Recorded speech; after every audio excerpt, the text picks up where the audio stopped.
Oi pessoal, tudo bem com todos e todas? Eu sou o Lucas, do Espaço, nossa comunidade online que visa humanizar as relações. E eu sou Poliana Abreu, do Não Era Amor, que é um projeto que visa atendimento e informação para pessoas que estão em relacionamentos abusivos ou que acabaram de sair de um. A gente está aqui hoje para falar de relacionamentos abusivos. A gente já começou um primeiro vídeo lá no meu canal, não sei se você está vendo por ele, que a gente fez um apanhadão geral, um vídeo muito forte, assim, muito importante, de 20 minutos, em que a Poli trouxe para a gente dados, enfim, estatísticas e vários contextos do relacionamento abusivo.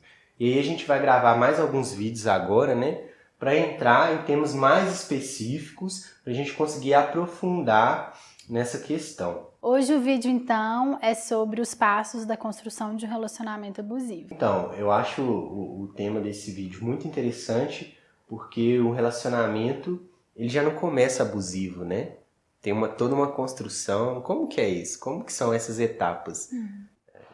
A gente considera que são 4 etapas para construir um relacionamento abusivo, A gente chama de passos, são 4 passos. O primeiro passo para a construção de um relacionamento abusivo, o primeiro sinal, a gente chama esse passo de passo da sedução, ou passo do encantamento do alvo. Algumas pessoas também chamam o alvo de vítima. Então, nessa fase da sedução, é muito comum que a pessoa só fale o que o alvo quer ouvir, essa pessoa idolatra o alvo.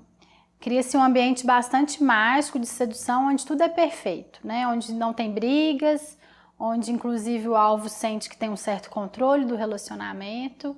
E assim é construída a fase da sedução, onde a magia acontece. Nesse começo não há sinal de controle, não há sinal de agressividade. Se há algum sinal, é um sinal bem mínimo, bem quase imperceptível. É uma fase que pode durar dias, semanas ou meses. E uma das características também de um relacionamento abusivo, nesse primeiro passo, é que há uma paixão muito rápida, o relacionamento fica intenso muito rápido. Então, não se gasta muito tempo em conhecer o parceiro, em conhecer as características do parceiro ou da parceira, em conhecer os valores do parceiro e da parceira. As coisas acontecem de uma forma muito rápida, sem muita distinção de se essa pessoa é relacionável para mim ou não. Isso é uma característica também desse primeiro passo. Então ele começa semelhante a um relacionamento normal, a gente pode falar assim? Relacionamento saudável. Saudável. E só que a característica, que costuma aparecer é essa intensidade, assim. Isso, essa perfeição, essa intensidade, essa magia. É uma fase onde o casal não está preocupado em saber se o outro realmente encaixa com seus valores, com seus pré-requisitos de relacionamento. Já supõe-se, sim, estou apaixonado por você, ao invés de falar assim, deixa eu te conhecer para depois saber se há alguém que eu quero me relacionar ou não. E você tem algum exemplo para dar, assim, dessa fase, Sim, alguma coisa? A gente pode pensar num exemplo que é quando não há nenhuma discordância. Então, vamos supor que a gente é um casal que está nessa fase. Eu não discordo de nada que você fala, eu te idolatro muito, eu te coloco num patamar onde não é real, Eu não pergunto coisas para você para conhecer os seus valores, eu te presenteio muito. O principal fator para a gente saber que a gente está nessa fase é a perfeição, Não existe relacionamento perfeito e nenhuma pessoa perfeita. Então, se a coisa está muito perfeita, é um sinal de alerta. Então, nessa fase, é uma pessoa seduzindo a outra e a outra pessoa, por diversos motivos, mas por um exemplo, está carente emocionalmente, carência de um relacionamento, está muito encantada pelo amor romântico, ela se deixa seduzir e não questiona em nenhum momento. Esse não questionamento também é uma característica dessa fase, porque normalmente quando a gente está conhecendo outra, a gente pergunta, será? Nossa, gostei disso que ele fez, gostei disso que ela fez, não gostei disso que ela fez, A gente tem um senso crítico. Então, nessa fase do relacionamento não há um senso crítico. E uma coisa que acontece como consequência dessa fase é que o relacionamento é tão intenso, ele ocupa tanto espaço, ele é tão insubstituível, que em algum tempo, em algum momento, a vítima começa a se culpar por tentar diminuir o ritmo desse relacionamento, Então vamos supor que já no começo o abusador ou a abusadora durma na sua casa 3, 4 vezes por semana e você é o alvo do abuso, você fala, não tá mais legal, eu quero diminuir. Isso gera culpa, pode ser difícil que ela consiga diminuir o ritmo depois no relacionamento mais pra frente. Então, o primeiro estágio, né, o primeiro passo é seduzir e encantar esse alvo, né, que vai ser o alvo do relacionamento abusivo. O próximo passo a gente chama de isolamento. É quando a vítima se isola de um ambiente social, cujo qual seria o ambiente social que ajudaria ela a sair desse relacionamento abusivo. Então, por exemplo, o abusador ou abusadora pode fazer com que o alvo saia da cidade, desista do trabalho, afaste dos amigos, da família, da sociedade no geral, deixar de fazer coisas que gosta, por exemplo. Então, imagino que nessa fase as pessoas ao redor já começam a perceber, né? Assim, tem algum exemplo dessa fase 2? Essa fase de isolamento, ela é uma fase que pode acontecer sem mesmo a vítima perceber, mas eu concordo com você que a comunidade, o pessoal ao redor pode perceber sim. A pessoa começa a desmarcar programas, começa a não ir, programas talvez importantes que ela não deixaria de ir, algum evento especial, né? A pessoa pode até mudar de emprego, pode deixar de trabalhar, né? E nem sempre, Lucas, acontece assim, você não vai trabalhar porque eu não vou deixar. Né? Às vezes tem ainda uma sedução, uma manipulação, um controle em relação a isso. Não, Poliana, não precisa fazer uma faculdade, né? Você já é tão inteligente, você já é tão esperta, você já cozinha tão bem, então você não precisa fazer faculdade de gastronomia, né? Você não precisa fazer um curso de cabeleireiro, você já entende tanto de cabelo, né? Você pode cortar aqui dentro de casa, você não precisa trabalhar.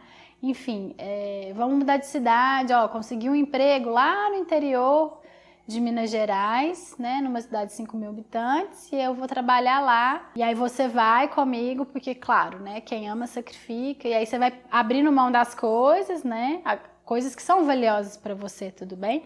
Que às vezes não é valor para você morar em cidade grande, não é valor para você o trabalho, por exemplo.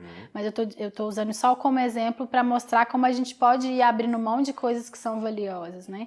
Então pode ser que você brigue com a sua melhor amiga, por um motivo que você for parar pra pensar, você nem brigaria. Mas a pessoa faz de um jeito como assim, briga com o Lucas porque o Lucas não gosta de você. Tá vendo o que o Lucas faz? Então, nem sempre é um jeito explícito. Às vezes é uma forma bem sutil de fazer com que essa pessoa se isole socialmente. Entendi. Então, nessa fase ainda tem aquele quê de sedução que é persuasivo.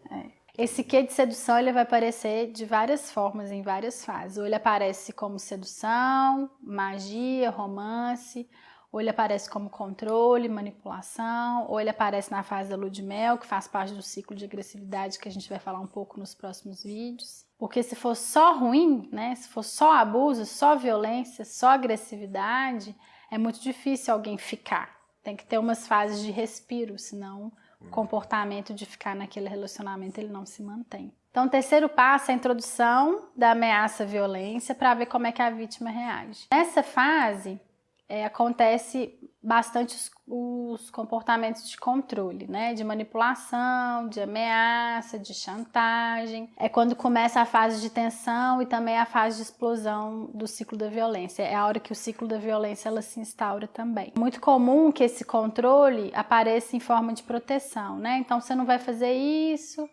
porque fulano vai falar mal de você, né?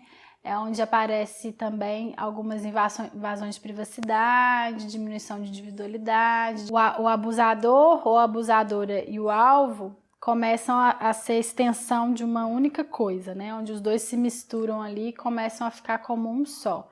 Então, a minha opinião, ela se sobreporia a você, que é meu alvo. Você não tem mais escolhas, eu que escolho por você. E quando o alvo não reage nessa segunda fase, né, que é a fase onde as máscaras caem, a agressão pode aumentar bastante. Então pode, por exemplo, começar como, que é o que a gente chama de escalonamento da violência.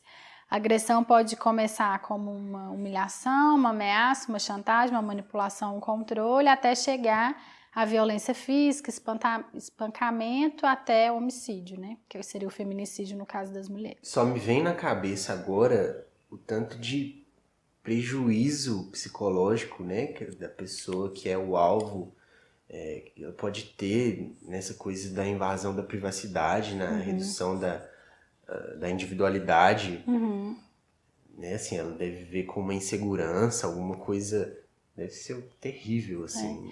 Nessa fase, né, durante esse passo do relacionamento, tem-se muita depressão, ansiedade, sentimentos, emoções muito difíceis e pesadas de se sentir, né? E esses danos, Lucas, é muito interessante você falar sobre eles, porque esses danos são danos que hoje a psicologia ainda não tem condições de mensurar.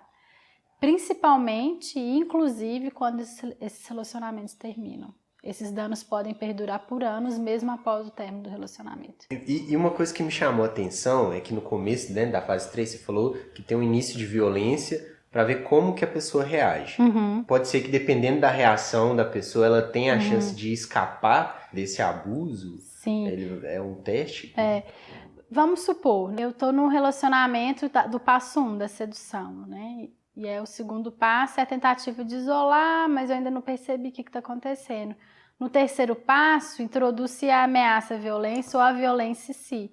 Se eu tenho um histórico de proteção contra o relacionamento abusivo, se eu tenho as minhas frestas emocionais fechadas, se eu estou numa bolha já de proteção, porque eu curei meus traumas, porque eu aprendi sobre relacionamento abusivo, e aí várias outras coisas que fazem a gente não cair, tá? A gente pode fazer um vídeo só sobre isso, eu acho importante para falar desse alvo, dessa vítima. Se eu estou protegida, eu rompo com isso. Eu saio fora, eu corto, eu me imponho de um jeito e eu não estabeleço mais conexão ou relação com aquela pessoa. Se eu não faço isso, eu passei no teste. Eu sou um alvo, eu sou uma vítima e isso vai ser escalonado, né? Então começa com um pequeno controle. Então você não vai tomar um chopp com o Lucas na Savassi, né? Porque o que as pessoas vão falar de você? Você tem namorado, ele também? Eu não vou tomar um chopp. Se eu tenho um autoconhecimento, e aí todo um aparato que é necessário para as pessoas não caírem nessa armadilha psicológica, eu falo, não, eu vou tomar um chopp com o Lucas, né? Quer você queira, quer não. Por mais que esses alvos ou vítimas não sejam os culpados de estarem no relacionamento abusivo e pela violência que acontece, é possível que a gente ajude eles a se protegerem e entenderem algumas coisas para não cair em outros relacionamentos violentos e abusivos. Então não é uma questão de transferir essa responsabilidade, né, para o abusado, mas é dizer que existem ferramentas, você pode auxiliá-los. Né? É possível, sim, com certeza. E aí o último passo, né, e que a gente quase não fala, é que deixar o abusador terminar esse relacionamento pode ser bastante perigoso e desconfortável.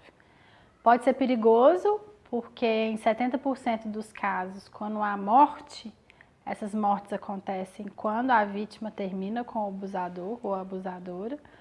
Então, é um número bastante alto, 70% dos casos dessas mortes acontecem no término, após o término. Mas quando não há mortes, quando, por exemplo, não há violência física, há perseguição, né? Há humilhação, difamação na sociedade, dificuldades com bens, a pessoa pode reter seus bens na sua casa. Se você tem empresas em conjunto, isso pode dificultar muito você continuar trabalhando.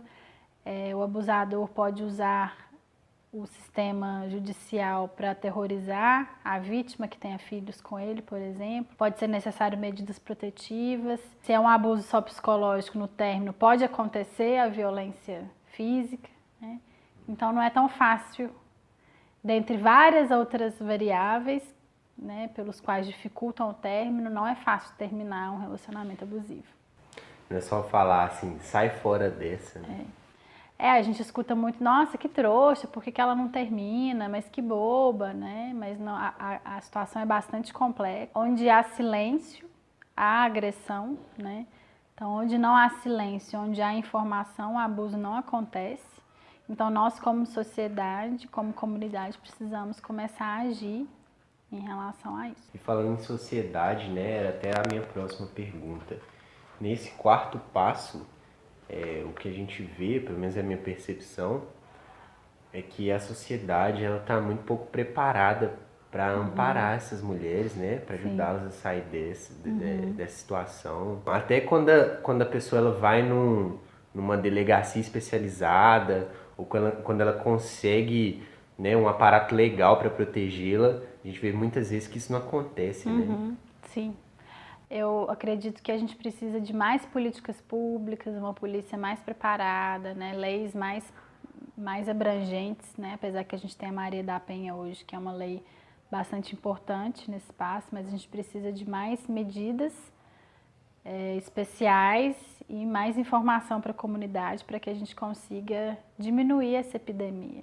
Porque se você pensar, de acordo com a ONU, cada 3 mulheres, uma vai sofrer algum tipo de violência, né? Se a gente está falando em termos de mulher, em cada 3, uma vai sofrer. Então é uma epidemia.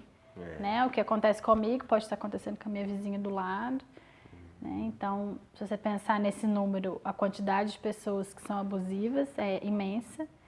Então, está na hora da saúde pública entrar de verdade, né? Algumas medidas mais especiais enquanto comunidade. Já está na hora da gente pensar nisso com mais força. Olhar para o sistêmico mesmo, né? Não são casos isolados. Não né? são. Não são casos isolados, né? A sua amiga que passou por um relacionamento abusivo, ela não é exceção. Não é exceção.